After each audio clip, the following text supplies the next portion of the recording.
Baik, selamat sore ya, masih sore sepertinya. Selamat sore Bapak Ibu. Selamat sore teman-teman muda, ada yang muda nggak di sini ya? Oh, ada juga di sini nih rombongan muda, nih mantap lah ya. Bahagia sekali sore hari ini saya boleh ada di tempat ini. Saya dari Semarang dan sudah ada di sini dari tadi pagi. Jalan-jalan dulu, kulineran dulu, baru ke sini gitu ya. Menikmati kota Solo ya, luar biasa. Sebelum dimulai tadi sudah diperkenalkan nama saya, itu sudah tahu ya, kalau ada di sini pasti bukan haji saya Bapak Ibu ya. Tadi sudah dikasih tahu nama saya Haryanto. Cuman ya itu selalu yang mau saya katakan, karena kalau nanti Anda ketemu dengan saya dimanapun, kalau tiba-tiba Bapak Ibu panggil saya Haryanto, saya tuh lupa itu nama saya gitu. Karena nggak ada orang yang panggil saya Haryanto, betul. Semua orang panggil saya Cai-Cai, atau kalau Cai-Cai biasanya saya tahu ini teman-teman karismatik gitu. Tapi kalau teman-teman paroki, dari romo-romo, suster-suster, itu biasanya panggil saya Cece. Karena susah panggil Cai-Cai. Jadi silakan, Bapak Ibu mau panggil saya Pak Cai-Cai boleh, Pak Cece boleh, mau panggil Cai-Cai langsung nggak pakai Pak juga nggak apa-apa, santai saja pokoknya. Baik, sore hari ini kita akan sampai pada sesi hidup baru dalam Roh Kudus. Saya mau tanya dulu, siapa yang masih ingat sesi kemarin? Ada Pak? Kemarin ada berapa sesi? 5, enggak ya? 2, betul. Pintar Anda ya. 2, apa satu? Cinta kasih Allah, buka buku. Yang kedua? Penyelamatan. Apa isi cinta kasih Allah? Nah, mulai diam sekarang ini. Ya, saya mau cerita sedikit. Jadi yang sesi 1 bukan mau mengulang, tapi supaya Anda ingat rangkaiannya. Sesi 1 itu kita disadarkan bahwa Allah itu menciptakan dunia semuanya baik, dan kita diciptakan baik adanya, maka Allah mencintai kita luar biasa. Bahkan Dia mengatakan, engkau, Anda semua dan saya, engkau berharga di mataku dan mulia, dan aku mengasihimu. Itu sesi 1. Tapi ternyata di sesi 2, manusia yang begitu dicintai Allah seringkali jatuh dalam dosa. Betul ya? Kemarin diceritakan itu ya.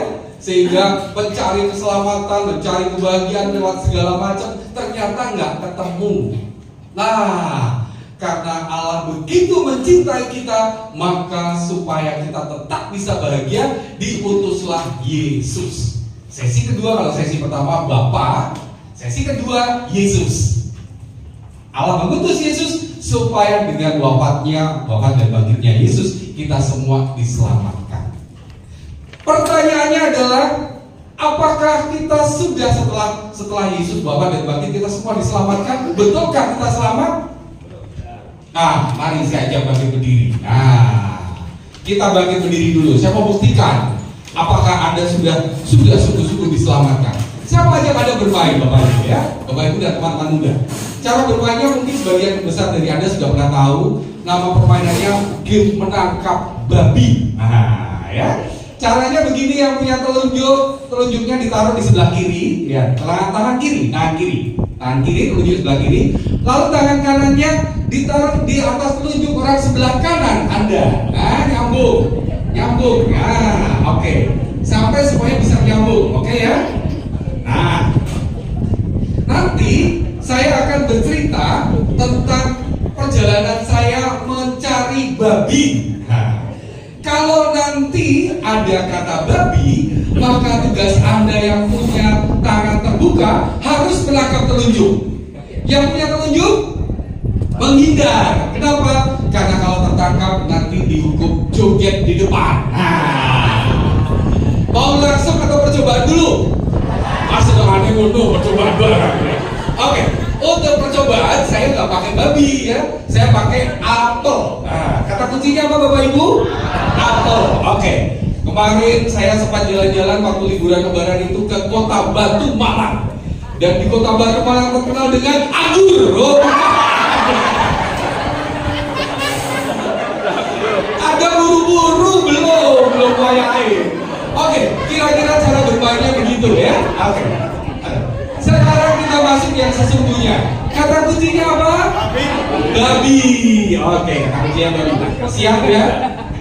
Alin, nanti siapa yang ketangkap suruh joget ya. Oke, baik. Ya, siap. Nyambung.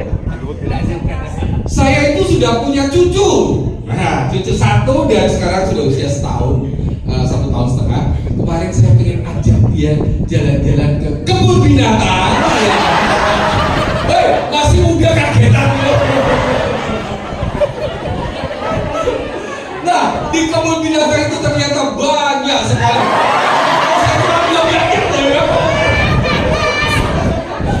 Banyak sekali binatang. Di sana itu ada ayam, ada kambing, ada kuda, ada banteng juga.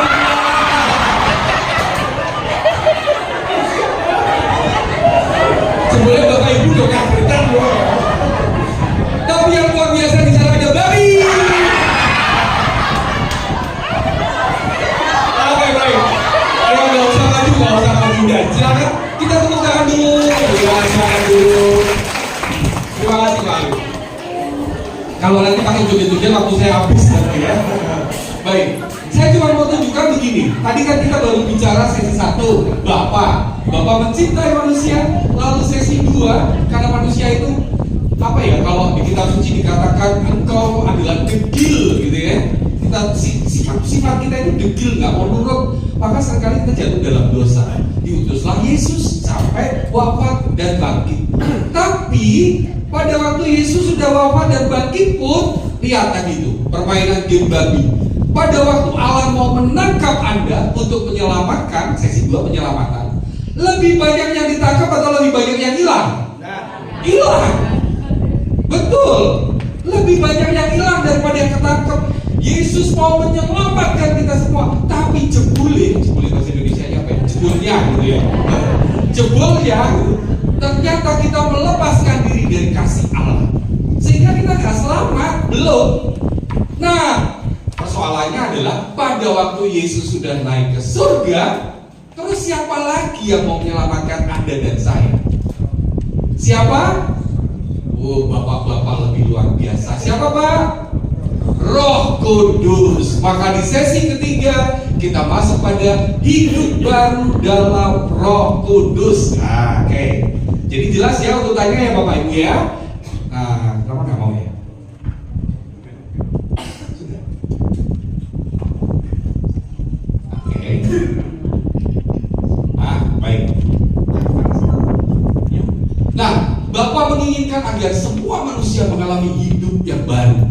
Maka ia mengutus putra tunggalnya, dan di Yohanes bab 10 ayat 10b dikatakan, Aku datang Yesus supaya mereka mempunyai hidup dan mempunyainya dalam segala kelimpahan. Itu janji Bapa melalui Yesus. Tapi ternyata kita semua belum bisa diselamatkan.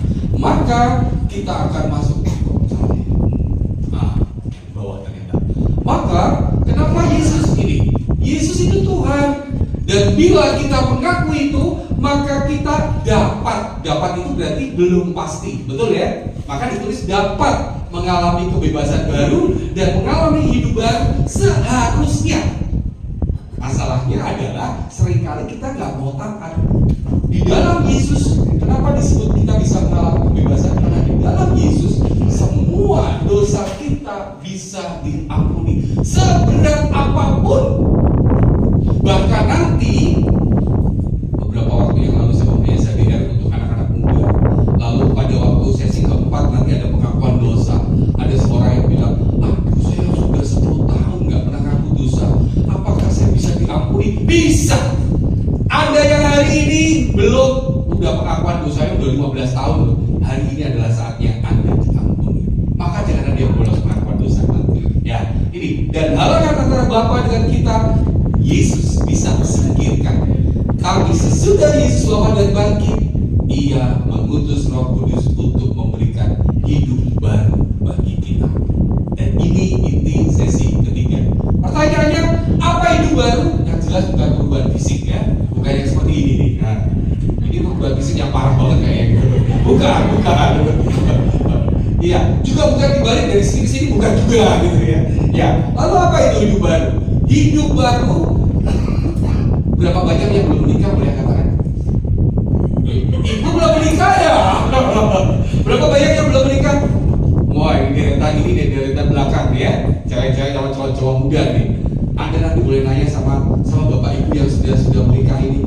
Ibu dulu pernah pacaran nggak, Bu? Atau dijodohkan? Pernah pacaran nggak, Bu?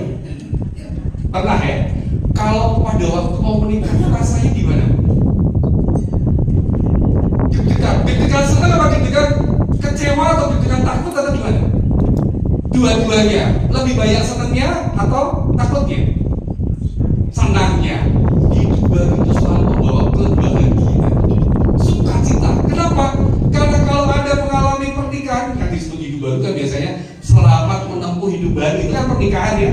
Orang yang mau menikah itu akan mengalami dicintai, mengalami dikasihi, mengalami bersatu dengan pasangannya, dan itu membahagiakan sekali. Walaupun nek wis kawin 15 tahun biombo, gitu.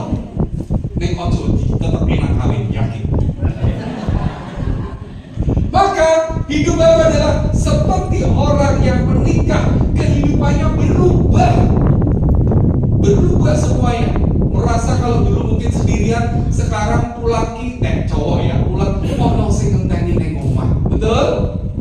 Nah ibu-ibu ini balik omah ono sing dicepati. Maka seluruh kehidupannya berubah, dan berubahnya adalah sukacita, bahagia. Karena ada yang dinantikan, ada yang mau bersatu, dan seterusnya. Dan Anda akan mengalami ini nanti kalau Anda ikut sesi ini sampai besok. Anda akan mengalami penuh sukacita, penuh cinta, karena Anda akan memiliki hubungan yang intim. Kalau suami istri, antara suami dan istri, tapi Anda akan memiliki hubungan yang intim dengan Allah. Anda akan semakin menyadari bahwa Allah itu benar-benar ada. Teman-teman muda, saya kasih tahu, dulu ya, saya itu aktivis OMK, pengurus OMK, Frikep dan seterusnya. Dan kalau di paroki saya itu ada orang persekutuan doa, tepuk tangan dan lain-lain. Apalagi kalau ngomong kecurangan, orang bisa bilang, oh foto ini sebuah yang keplak-keplok dan lain-lain. Jujur tiba orang itu dulu. Tapi sejak saya mengalami SDM, saya merasakan bahwa wow, di dalam perayaan Ekaristi itu dulu ya, sekolah kalau bisa jadi cakep gitu. Kalau bisa itu kok orang bisa disenengkan Bapak Ibu. Betul ya, Rana ya, teman-teman muda ya. Seringkali kan begitu. Tapi begitu Anda sudah ikut SDR, tiba-tiba Anda mengalami, wow, bisa itu luar biasa. Apalagi waktu konsentrasi itu kadang-kadang bisa nangis, kadang-kadang bisa gergel gitu. Karena kita mengalami kehadiran Allah dalam hidup kita. Dan sejak saat saya ikut SDR sampai hari ini, saya terjebak tidak bisa lolos dari kasih Allah. Sehingga terus mewartakan seperti ini. Dan Anda akan mengalami ini, amin? Mau? Amin. Ya, melibatkan Tuhan dalam segala aspek kehidupan. Dulu saya berpikir bahwa semua ini tak gali dewe, kerja yo dewe, kuliah yo, sing marai aku lulus yo aku ajar kok gitu. Saya lupa kalau ada faktor faktor Allah dalam hidup saya. Tapi sejak saya ikut SDN, saya sadar Allah berkarya luar biasa sehingga menata hidup saya satu persatu sampai hari ini. Apakah kemudian semuanya baik-baik saja? Enggak. Jatuh, bangun, usaha, bangkrut dan seterusnya. Tapi saya tahu Allah ada dalam hidup saya. Maka dalam segala kesulitan Allah ada. Sadar pada waktu saya sudah SDN. Nah, Anda akan mengalami ini. Dan yang paling penting, Anda bisa mengasihi sesama lebih dan lebih lagi. Dulu sebelum SDN itu saya suami yang galak nih. Ya katanya susah begitu. Susah itu istri saya maksudnya ya. Galak, sok ngamuk, bojoku sering anak-amungi, anak-anak tak hukum dan lain-lain. Tapi sejak ikut SDN itu rasanya baca kitab suci kan. Dulu nggak pernah baca kitab suci ya. Begitu baca kitab suci, iya aku salah kayak gitu. Maka pelan-pelan berubah dan hidup saya berubah. Kenapa? Saya bisa mengasihi sesama. Anda mau ini semua? Yakin? Tapi usaha loh. Mau? Puji Tuhan, Anda bisa. Ya. Maka hari ini, saya mau tunjukkan rahasia besar agar hidup Anda penuh dengan sukacita. Mau? Rahasianya adalah satu, Roh Kudus. Dan Roh Kudus ini diawali dengan pencurahan Roh Kudus yang akan dilakukan besok. Maka Anda nggak boleh bolos karena besok itu pencurahan Roh Kudus. Lalu ada yang tanya, loh kan aku waktu baptis sudah dikasih Roh Kudus, betul ya? Betul nggak? Halo teman-teman, betul nggak Bapak Ibu? Waktu Anda baptis sudah terima Roh Kudus belum? Sudah. Dan ngapain dicurahkan Roh Kudus lagi? Bukan itu. Apa arti pencurahan Roh Kudus? Merupakan pencurahan kasih Allah. Tapi bukan baptisan lagi, merupakan aktivasi. Aktivasi itu kita nggak pernah bisa mencari kata yang tepat, padahal kata yang tepat untuk apa, bagaimana Roh Kudus itu diaktifkan. Tapi saya hanya bisa menuliskan membebaskan Roh Kudus yang sudah kita terima waktu sakramen baptis dan krisma. Nah, supaya Anda tahu, saya sudah minta panitia untuk menyediakan ini daripada saya bawa sendiri dari Semarang. Bapak, Ibu, dan teman-teman, suara saya dengar ya, saya belakang ya. Pada waktu Anda dibaptis, itu seperti gini, kan dikatakan aku membaptis engkau dalam nama Bapa, Cur, Roh Tuhan. Betul ya? Dan Putra, Cur. Tapi ada satu yang berbeda warna, Roh Kudus. Kenapa? Nanti saya jelaskan. Kenapa warnanya berbeda? Ada satu yang berwarna merah. Bapa dan Putra dan Roh Kudus. Ya, Roh Kudus sudah Anda terima. Bapa dan Putra sudah menjadi satu tadi. Kelihatan air putih. Tapi sekarang pada waktu Anda menerima Roh Kudus dalam baptisan, apakah warnanya sudah merah? Anda udah terima loh Roh Kudusnya loh. Kalian udah terima Bapa, Putra, dan Roh Kudus. Tapi ternyata Roh Kudus mengendap di sini. Kenapa saya katakan warnanya beda? Nanti saya akan jelaskan karena Roh Kudus membawa karunia dan karisma untuk Anda. Maka warnanya beda. Nah, supaya karunia dan karisma ini bisa hidup dalam diri Anda dan saya, dan kita bisa melakukan banyak hal nanti, maka dilakukanlah pencurahan Roh Kudus seperti ini. Cuma memasukkan sendok dan mengaduk. Lihat, sekarang warnanya apa? Merah. Kenapa? Karena Roh Kudus sudah penuh dalam hidup kita. Jadi bukan dibaptis lagi karena nggak dipasti sirup lagi, enggak. Hanya cuma ngaduk. Itu yang disebut pencurahan Roh Kudus, bukan baptisan. Maka kalau besok Anda menerima pencurahan Roh Kudus, bukan baptisan, karena Anda sudah dibaptis satu kali sampai mati, cuma satu kali. Tapi membuat supaya hidup Anda menjadi berwarna. Jelas? Nah, supaya Anda tidak ragu-ragu, sesok aku dicurahi roh apa maksudnya?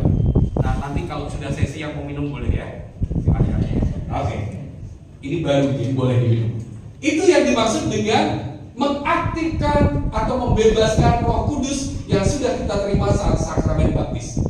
Dan kuasa dari Roh Kudus, karisma dan karunia itu menjadi efektif. Bisa kita gunakan sungguh-sungguh.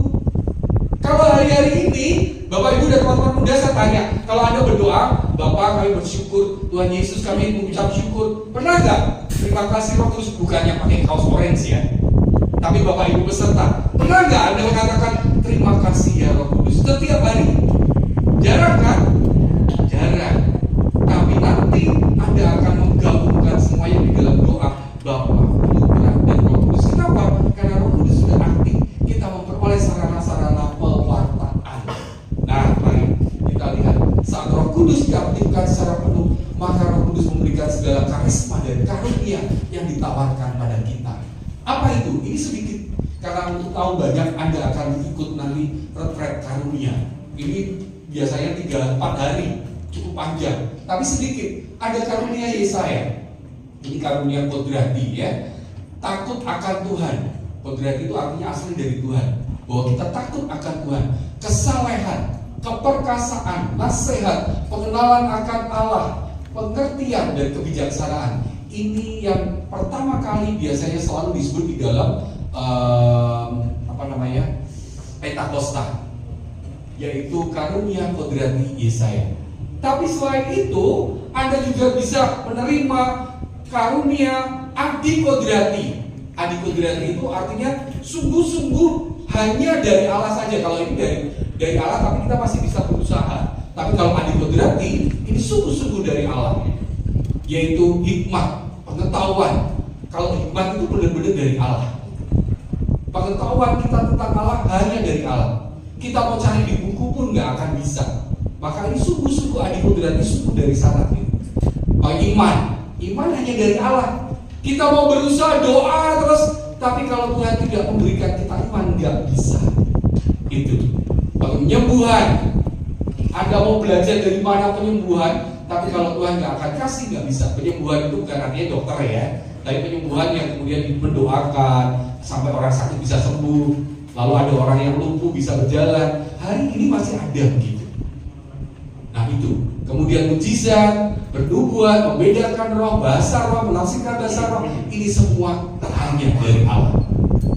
Dan ada karunia Roma, ini karunia yang karena skill kita belajar, maka kita bisa melayani, mengajar, menasehati, berbagi, memimpin, murah hati. Itu semua karena kita belajar, kita mau bisa. Tapi ini semua bisa ada dan bisa kita lakukan pada waktu Roh Kudus sudah sungguh-sungguh hidup di dalam kita.